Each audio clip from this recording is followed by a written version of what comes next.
നമ്മുടെ നാരായണന്റെ പ്രധാന പരിപാടിയെന്നും പെണ്ണുകാണൽ തന്നെയായിരുന്നു. വീട്ടുകാരി എത്ര പെണ്ണിനെ കൊണ്ടുവന്ന് കാണിച്ചാലും അവന് ഒന്നിനെയും അങ്ങോട്ട് പിടിക്കില്ല. അങ്ങനെ ഒരു ദിവസം ഒരു പെണ്ണിനെ കണ്ടിട്ട് ഇതൊന്നും ശരിയാകില്ല എന്ന് പറഞ്ഞ് ദേഷ്യപ്പെട്ട് നാരായണൻ അവിടുന്ന് ബസ്സിൽ കയറിയിരുന്നു.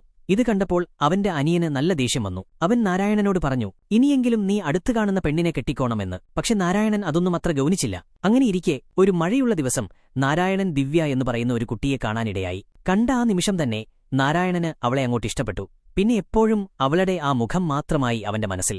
അതിന്റെ പിറ്റേന്ന് വീട്ടുകാര് നിർബന്ധിച്ച് അവനെ വേറൊരു പെണ്ണിനെ കാണിക്കാൻ കൊണ്ടുപോയി. അവിടെ ചെന്നപ്പോഴും അവന്റെ ഉള്ളു നിറയെ ദിവ്യയായിരുന്നു. ആ ഒരു ഓർമ്മയിൽ മുന്നിലിരിക്കുന്ന പെണ്ണ് ദിവ്യയാണെന്ന് തെറ്റിദ്ധരിച്ച് നാരായണൻ അവിടുന്ന് എനിക്ക് പെണ്ണിനെ ഇഷ്ടപ്പെട്ടു എന്ന് വാക്കുകൊടുത്തു. തിരിച്ചുപോരുന്ന വഴിക്ക് അവർ എല്ലാവരും കൂടി ഒരു ക്ഷേത്രത്തിലിറങ്ങി. അവിടെ എല്ലാവരും കൂടി നിൽക്കുമ്പോഴാണ് നാരായണന്റെ ഫോണിലേക്ക് ഒരു കോൾ വരുന്നത്. അപ്പോഴാണ് അവൻ ആ ഫോട്ടോ ശ്രദ്ധിക്കുന്നത്. അത് കണ്ടതും നാരായണൻ ആകെ ഞെട്ടിപ്പോയി. ഇതാരാ എന്ന് അവൻ വീട്ടുകാരോട് ചോദിച്ചപ്പോൾ നീ ഇപ്പോൾ കണ്ട് ഇഷ്ടപ്പെട്ട പെണ്ണാണിത് എന്ന് അവന്റെ അനിയത്തി പറഞ്ഞു. അപ്പോഴാണ് അവന് കാര്യം മനസ്സിലായത്.